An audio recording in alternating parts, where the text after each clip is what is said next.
Hey buddies, I'm going to go ahead and get started. We just got around a little bit late this afternoon. Sorry. Dinner's a little bit late. Bible study's a little bit late. We're not going to be late finishing up because we're not going to make any meeting we have later on this evening later than it has to be. So don't worry about that. Tonight we are going to continue our look at women in the Bible. Tonight we're looking at this rather obscure woman who's really isn't mentioned for very often in the story. The story begins in 2 Samuel chapter 20. If you have a book and you'd like to, a Bible and you'd like to turn there. We don't go into great detail about who she is. We make a certain number of assumptions about who she is and what status she might have within her community there of Abel or Abel. Certainly shows that she has some level of status. This woman has incredible wisdom, and I hope that we'll see, after being able to paint the picture of the people involved in the story, we can also see that not only is this woman of Abel very wise, but she's also very courageous. And in the end, saves the entire city of Abel, essentially, from probably being slaughtered by the army. So, let me first start off, as we always do, kind of stepping out, looking at 30,000 feet above, if you would, like an airplane, kind of looking down at the big picture kind of idea. So we're still in the Old Testament. Our previous story was in 1 Samuel. Tonight we're in 2 Samuel. Let me just tell you a little bit about these two books of Samuel, because the two books of Samuel and the two books of Kings, the two books of Samuel, the two books of Kings, and the two books of Chronicles, all kind of go together to tell one broad story. And that's the story that what happens after the Joshua judges Ruth part. Okay, so we get to they cross into the promised land at the beginning of the Bible. You got Genesis, Exodus, Leviticus, we got all that. When they get to the promised land, that happens in Joshua. And the people begin to conquer the land, settle the land, create systems, farming systems, economic systems, all that kind of stuff, right? As well as government systems, the administration of law. Administration of law was placed in the place of these communities, these regional centers. And judges typically were people of an elder status, not necessarily elderly, but probably elderly. Also would have been chosen amongst their neighbors as being people who were wise and judicious. They understood the law and they understood how to apply the law. So judges throughout the people of Israel plays a very important role. And to be a judge says a lot about what the community of the people of God in which you live think about you, because they must esteem you at some great level for the fact that you're a judge to begin with. But the people didn't want just judges. They wanted a king of their own, right? So then we get into the story with this guy named Samuel. It begins with his birth. He's going to end up being a great prophet. He's going to be the prophet of God's people that's going to bring about the announcement that God has chosen an earthly king for the people of God. Okay, that's what happened. That's where the narrative of the story begins with 1 Samuel talking about how it's going to come to be that the people of God are going to have an actual king, like a king with a crown, right? And the story of those kings, quite fittingly, the story of those kings begin in 1 and 2 Samuel. And 1 and 2 Samuel deal with the first two dynastic families of the Israelite people. That's the family of Saul, the first king. He comes from the tribe of Benjamin, and he has some sons. Has a son for sure that is on the throne. And then we also have David, who remember, he's the Goliath guy, right? He's also got another great story where Samuel comes to his house. And it's very much like the, what's the story? Cinderella. Very much like the story of Cinderella, right? The prince, Samuel the prophet, shows up, and And Jesse and the family, that's David's father, they're like, oh, man, we got all kinds of sons. Man, we got tall ones, short ones, fat ones, skinny ones. Man, no matter what, God's son, what can I do to put you in a son today? You know, I mean, Jesse would be like, there's no way you can leave here without a fantastic son as the next king. Samuel checks them all out. Nope. No, I will sit here, but it ain't these dudes. You got any more kids? Right? And it goes to David, who's just a boy, and he's shepherding sheep, and Samuel knows when he sees him that this is the one that God has anointed. Okay? That's a part of the story we're in, but these dudes, David grows up. David becomes a great military leader. Saul does end up becoming the king of Israel. His son, Ishbosheth, or Ishbal, two different names, same person, right? Follows him, but he dies real quickly. And David, when Saul dies, begins a contested kingship. So we end up kind of having this civil war thing. So I'm going to break this down real easy and real simple because we don't need to be complex and hard about it. Okay? So this little kidney bean looking shape right here I've got over here. Let's say this represents all 12 tribes of Israel. And we have 11... Oh, I'm on the wrong side. We have 11 tribes,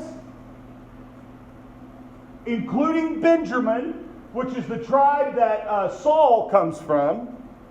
And then down here, this one last little piece, we just have one tribe, Judah. Judah is the tribe of David, right? And so when Saul dies and Judah puts claim of Israel's throne on their son David, there becomes a split within the nation of Israel. And you have these 11 tribes in the north, all saying, for example, during Ishbosheth's life, that Ishbosheth is the king. You've got one tribe, Judah, down here, who's saying, no, their dude David is the king. Right? And what ends up happening is civil war. They're fighting and fighting and fighting, trying to unite the kingdoms of Israel. It will be united under David, right? But he won't actually enjoy too much peace because there's breakaway fights happening all the time, and it won't be until his son Solomon, right, that the nations of Israel truly get united, and then whenever the tribes are united, that's when we get Solomon building the first temple. Okay, and then that begins a whole nother story. But we're still in what happens to the people of God at the very beginning of when they start to have kings. And just like you hear about in history books, just like you see in fantasy movies, whatever, right? Whenever there are competing groups, when there are competing kings, there's fights. And there's fights going on here. Tonight's story takes place in the context of one of these fights between the tribes of Israel and the northern tribes of the tribes of Israel and the tribes of Judah. Not like the tribe of Israel is a part of the 11 northern tribes. Right. But it's more than just the tribe of Israel. I'm using a word that you guys it's a distinction that I'm messing up on that you may not catch why I'm messing up. So I'm just going to move on. Okay? So the story that we're looking at here takes place roughly between 1120 BC and 971 BC. The books, 1st and 2nd Samuel, they last this period of time, about 1120 BC before Christ, about 971, about 150 years. And because of this fight, right, because of Saul's jealousy, we've been talking about this. I don't want to build on this too much more because we've been talking about this for weeks. Because of this relationship of jealousy between Saul and David, there is a lot of conflict between these tribes and the tribe of Judah. It is a big, big deal.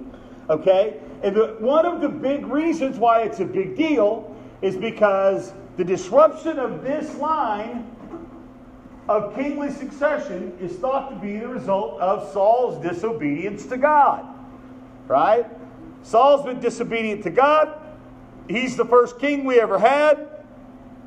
Samuel, before he died, said the first king we'd ever had is going to be disobedient. Sure enough, here we are. But whenever you have a king in power and he has a son, regardless of whether the king is a good guy or a bad guy, when he dies, what happens to the son? He becomes king. Right? In this instance, we have this alternative where maybe it doesn't have to be the son. Maybe it doesn't have to be Ishbosheth. Maybe it could be David. And that's what happens, which causes all of this fighting between these two groups, right? Because the tribes, the 11 northern tribes, are rebelling against David, right? And David, later on in his life, will appoint Absalom king, and David is forced into exile east of the Jordan. He then launches a successful counterattack, which results in the death of his son Absalom. Why David is having to fight in revolt against his sons for power within the nation of Israel is a discussion on sin that's actually not for tonight, because I want to talk about the wise woman of Abel. But whenever we look at what happens in our lives, even when God places favor on us, like David, when we make bad decisions like Bathsheba, bad consequences are still a possibility in this earthly life. Right? No matter no matter the favor of God upon you, your sin has earthly consequence. And a lot of all of this struggle here, which if you read it, and I encourage you to take time and actually read the story, it's very much like a soap opera with inappropriate relationships between husband and wife and father and daughter and brothers and sisters, and cats and dogs are living together. It's madness. It's madness during this time. You should really read this story. What I think is incredible about it is this is a great part of the book. Remember how I said there's parts of the Bible that are do not go and do likewise? There are parts of the Bible that are supposed to teach you this looks ludicrous. There's no way this is appropriate behavior being someone who follows God. That's why it's in the story, to give you an example of what you should not do. Right? A lot of the trauma and the drama going on in the story is the result of a lot of these people doing stuff that they shouldn't have been doing in the first place. Right? That's for another story. I don't want to talk about that. We're in the context of these fights. That's what I want you to know today. Okay? So, 2 Samuel chapter 20. I'm going to go ahead and begin reading at verse 1. But we'll focus about halfway down. About 14, I think 16. Down when the wise woman comes in. 2 Samuel chapter 1. Make yourself comfortable. I'm just going to read right through and then we'll go back. Now a troublemaker named Sheba, the son of Bichri, a Benjamite, happened to be there, and he sounded the trumpet and shouted, "We have no share in David, no part in Jesse's son, every man to his tent in Israel." This guy Sheba is a relative of Saul. He's from the tribe of Benjamin. He sees a political opportunity with David weakened, that maybe as a member of Saul's household, if he can get David out of office, so to speak, maybe his family line can return to the monarchy, right? So you see this guy, Sheba is on Saul's, now dead, side, but he's trying to help David get overthrown because he sees maybe a bigger piece of the royal pie for himself. Okay? Keep that in your head as we listen to this dude and what happens. So he tells the people, the 11 tribes, he says, "Look, we have no share in David. We're no part in Jesse's son. Look, David is not my king." Right? So all the men of Israel deserted David to follow Sheba, the son of Bichri. But the men of Judah stayed behind by their king all the way from Jordan to Jerusalem. When David returned to his palace in Jerusalem, He took the 10 concubines he had left to take care of the palace and put them in a house under guard. He provided for them, but had no sexual relationship with them. They were kept in confinement till the day of their death, living as widows. Now, I'm going to go ahead and stop, explain this little part, cut it out, and we're going to continue on with the story. What's not included in the story is when David is in exile, his son, Absalom, is in control before he dies, right? And Absalom actually goes and takes possession of, you guys can all see me wink, wink with a nudge, nudge, right? Takes possession of King David's 10 concubines, okay, whom were all women. Yeah? Yeah? Okay. He's defiled the king's harem or whatever. What is under law is for these women to die, to be put to death. Okay? I'm not here to justify early Hebrew law. I'm just here to tell you what the deal was. So really these women should have been put to death. David doesn't do that, believe it or not. This is an act of compassion on David's part. And basically just sets them up with a pension. They don't even have to be concubines anymore. Then the king said to Amasa, time real quick one more time. We are going to talk about two dudes that are of severe importance. One guy, his name is Joab. And Joab, who's the meanest, toughest dude like in movies? Like Rambo, but like that's cheesy. Like Clint Eastwood? Who? Yeah. Clint Eastwood? Chuck Norris? Jackie Chan, baby, little Jackie Chan, Bruce Lee. All right, take those dudes, roll them up to one, and that's Joab. Yeah. And I will give you an example of a story here in a second that will show you what I mean. Okay? Joab and Amasa. These are going to be two of our main characters tonight. Joab and Amasa. Amasa is somebody that, all right, Joab fell out of favor as David's head of his armies. Joab is a mean dude, man. I'm not kidding. Just wait. Joab is mean.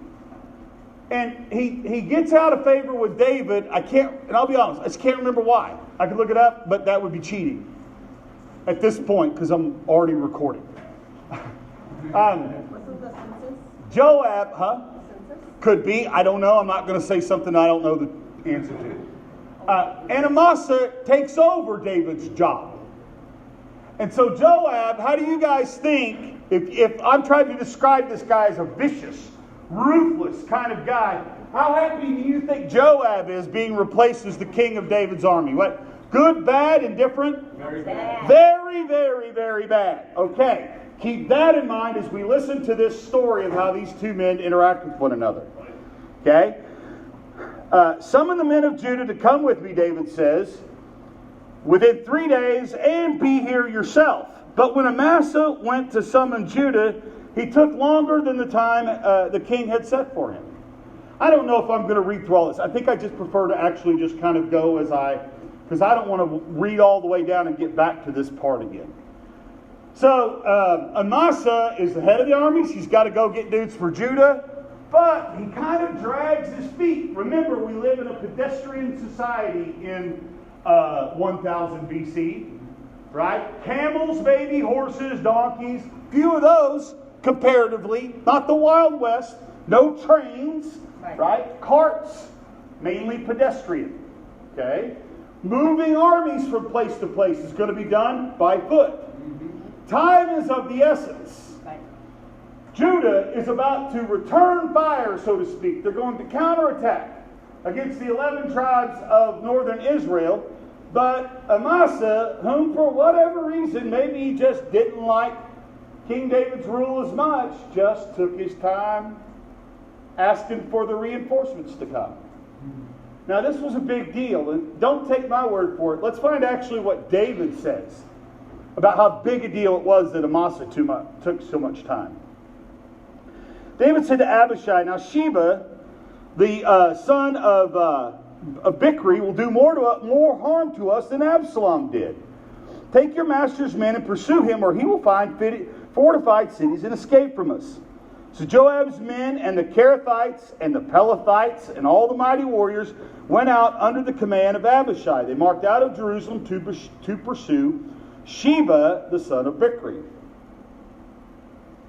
So, this disruption between the tribes and their disagreements, we have Amasa who's taking his time getting the other armies, and then we've got Sheba here, right, who's directly telling like half of the other dudes, let's start a civil war, right? And David is saying, oh my gosh, this is even going to be worse now. Because now we're going to have a fight against those dudes, and we don't have reinforcements coming as quickly as we thought. Now, while they were at the great rock, verse 8, in Gibeon, Amasa came to meet them. Joab was wearing his military tunic, and strapped over his waist was a belt with a dagger in its sheath. Okay, a tunic is like a sundress, right? For a dude. Yeah. All right, are we with me? Tunic. Got a belt, got a sword. Okay? Everybody got that in your head? As he stepped forward, Joab, meeting Amasa, as he steps forward, he allows his dagger to drop to the ground. Y'all see it in your head? Okay. Because this is cool if you can see it. Okay? Joab said to Amasa, how are you, my brother? Then Joab took Amasa by the beard. Hey, Noah, just for a second. No. Look, just take with his right hand. No, just take like you touch someone's cheek to give them a kiss, like your grandma might do if she's giving you a kiss. Okay. And Amasa was not on his guard against the dagger in Joab's hand, and Joab plunged it in his belly. So he feigned a distraction by letting his sword drop off, and as he was distracting Amasa by greeting him, he reaches up and just boom! Right in the belly button. The old shiv action. Shanking. Got shanked. Right? They got to put it back in his suitcase. It's a word I learned the other day. Prison suitcase. Don't say that. Don't say that. That's a no-no. Amasa was not on his guard against the dagger in Joab's hand. Joab plunged it into his belly, and as a result, his intestines spilled out onto the ground. Without being stabbed again, as you could imagine, Amasa died. When your intestines fall out on the ground, in 1000 BC in the Middle East, you die. Then Joab and his brother pursued Sheba, the son of Bichri. Okay? So we got these two troublemakers. We've got Amasa, who's now spaghetti. Right? Sheba, his counterpart, now Joab is on the make. He's going to get this dude too, right? He's doing King David's vengeance. One of Joab's men stood beside Amasa and said, whoever favors Joab and whoever's for David, let him follow Joab. So he's got these kind of armies. Some dudes have been following Amasa. Some dudes have been following Joab. Okay? They're all kind of standing around. Amasa's laying there. Spaghetti. Right? Spaghetti. So he steps up and goes, look, you dudes that have been following Amasa, this is your time to get back on the right side of the tracks. Right? If you're with David, if you're with Joab, let's go. Regulators mount up. And that's exactly what happens. Right? Amasa lay wallowing in his blood in the middle of the road. And the man saw that all the troops came to a halt there. When he realized that everyone who came up to Amasa stopped, he dragged him from the road into a field and threw a garment over him. So let me explain what's happening. Long trains of army going to fight this Sheba guy, right? All the people who do the cooking for the army are back there. You guys, it's a whole thing. They're going down the road looking for Sheba. there's Amasa, spaghetti. And every time the troops would come by, they'd stop and gawk at the nastiness of Amasa. Until finally they were like, look, man, we got to get on the road. Go drag that guy over into the ditch. That's what's happened. Yeah, Amasa was roadkill. He became roadkill. Right? Let's see. 13. After Amasa had been removed from the road, everyone went on with Joab to pursue Sheba, the son of Bichri.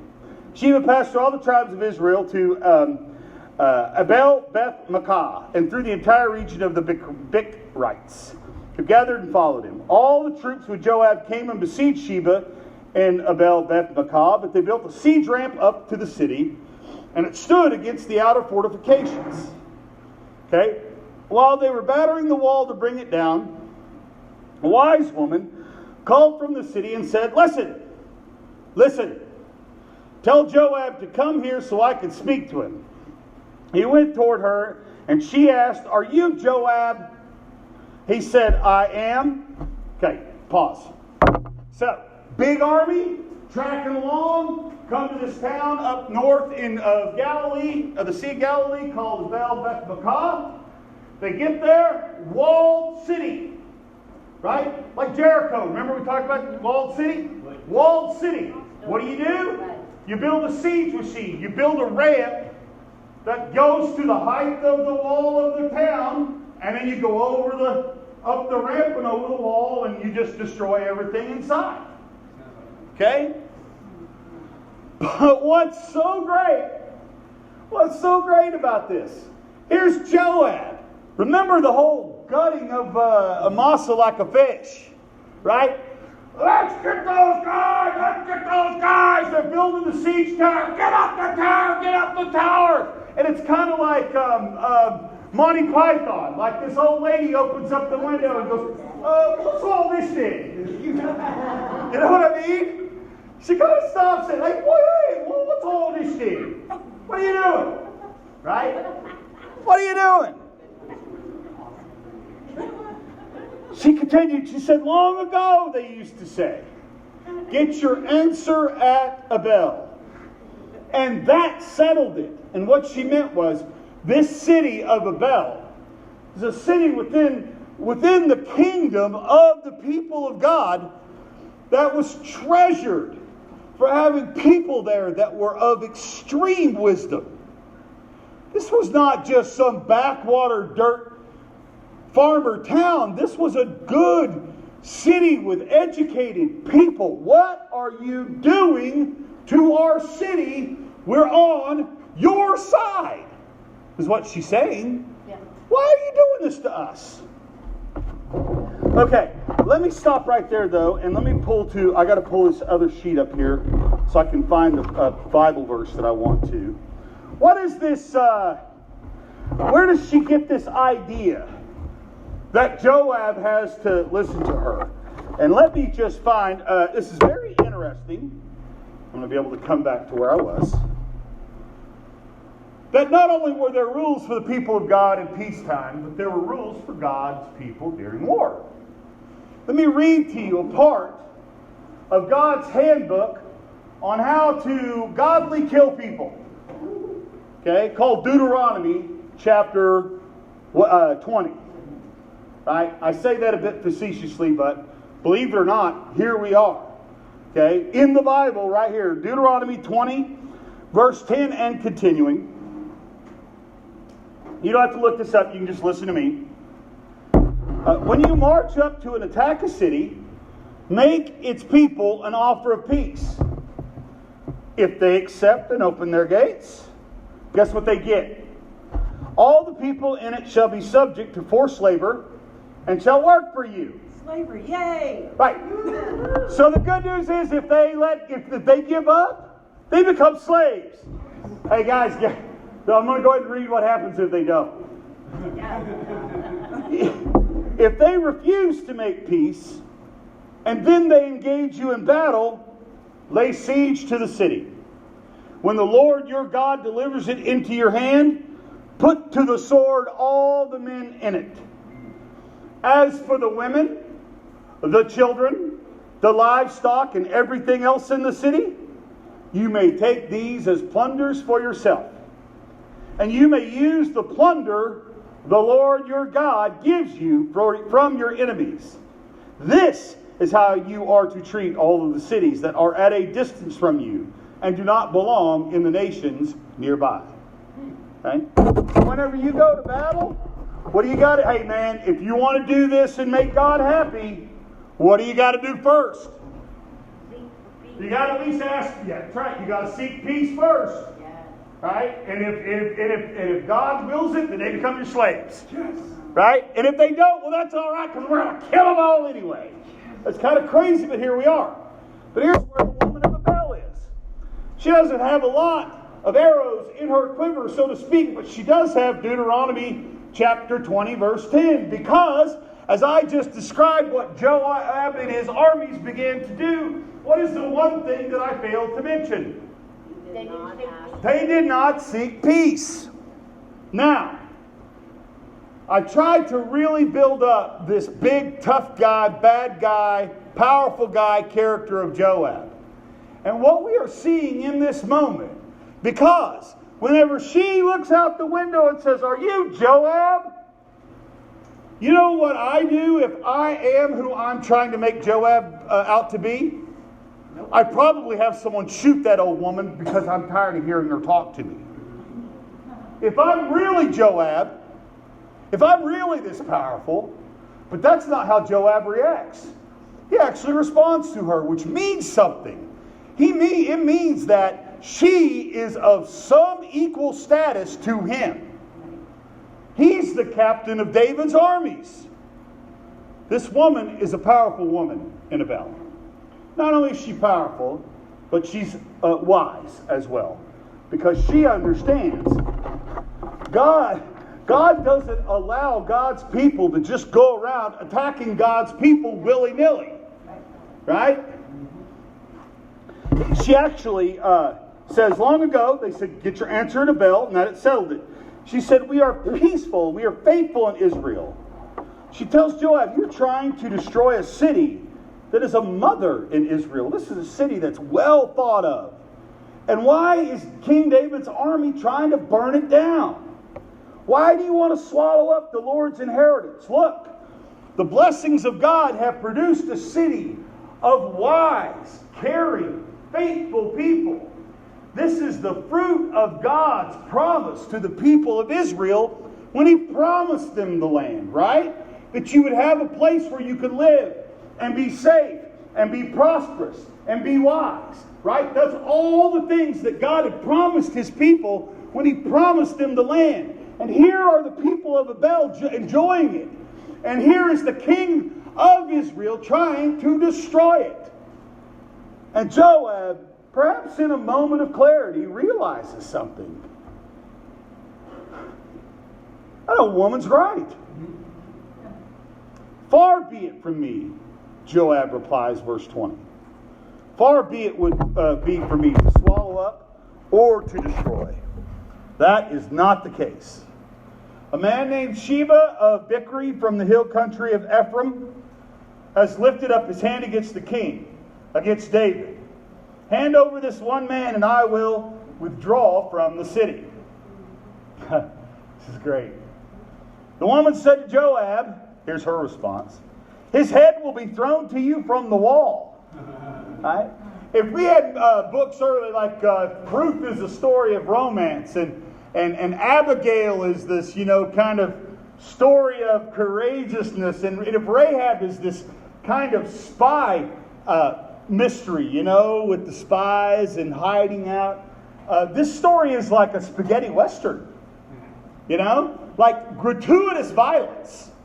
Cutting people open from the belly, cutting their heads off, throwing them over walls like balls. It's crazy.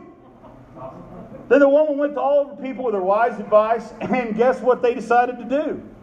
Cut off his head, threw it to Joab. So he sounded the trumpet, and his men dispersed from the city, each returning to his home. And Joab went back to the king in Jerusalem. Amen? Amen. Okay, that's the story of the woman of Abel. But Now let's look at what actually the story shows us about this woman of Abel. One of the things I think, not as one of the points that I'd like to focus on, but this story, very similar to the Abigail story if you think about it, where God has placed a woman perhaps in a situation where bloodshed between men was inevitable. Remember the story of Nabal, the drunk guy, right? Remember, and he told David to get lost. He wasn't going to give him anything. David says, we're going to go down there and slaughter all the dudes. And here comes a woman to solve the problem. And I'm not trying to say it like woman. You guys have got to know that by now. And I'll explain why I mean it that way in a moment. Same thing here. You don't hear of the head of the army of the city of Abel coming out to meet Joab, do you? No. Right? It's this woman who could take this guy who just cut somebody up the gut, right? And get him to stop, to listen, and then to stop attacking. That's significant power. That's not necessary in the story, right? This making this character of Abel be a woman, and then have a woman in the story that has such power and has such ability to affect what's happening between military leaders, does not have to be written into the story. It's written into a story for a reason. And that reason is that the writers want us to see today, friends, God uses women to do miraculous things for His will. If women can respond with godly faithfulness. Which I think the woman of Abel shows. And I hope to point out here just at the end a few of these things. I'm already down here to the bottom part, if I can just see here. You guys are so lucky. This was like 19 pages. The double spaced. You haven't told us this woman's name. We don't know this woman's name. Okay, Find her when I Wikipedia her. I'm sorry, guys. Give me just 1 second. This will be the part whenever I edit the podcast where I'll clip this part out. This little.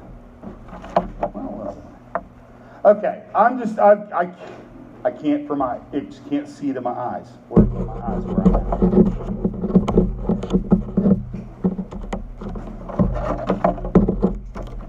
Again, editing.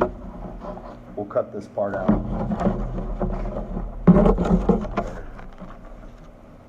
All right, I can't find. All right. One thing it shows us, right, is first and foremost, I mentioned this already, this woman is in fact wise, right? She understands God's law and is able to apply God's law to save a lot of bloodshed. This woman is knowledgeable of God, and by acting in the way that she did, shows that she is more concerned with the people following God's law than Joab killing her for speaking up. Right? Two, the thing that this wise woman shows us is that not only is she wise, but her wisdom is active. She has the wisdom of God, and she puts it into action. Women, men, you can have the wisdom of God all day long, but if you do not put it to work in your lives, it's of no use. Right?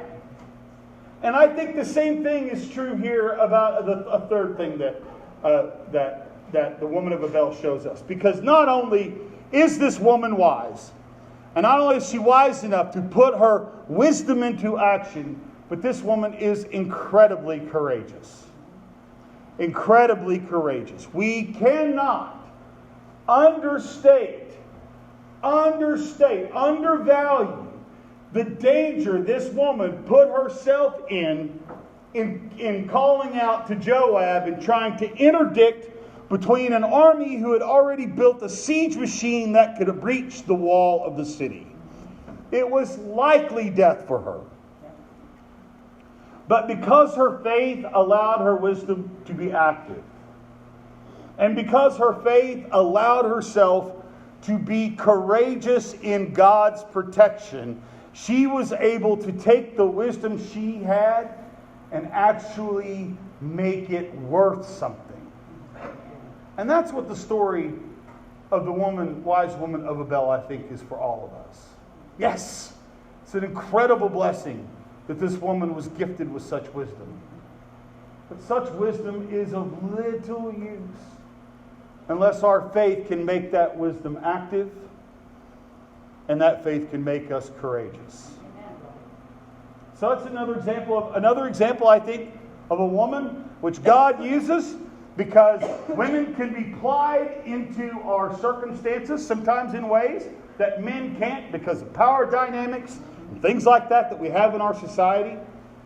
And God uses all of these gifts, these tools, I believe, that He has gifted and equipped women with so that they can achieve God's purpose. So, any questions? Who's next week?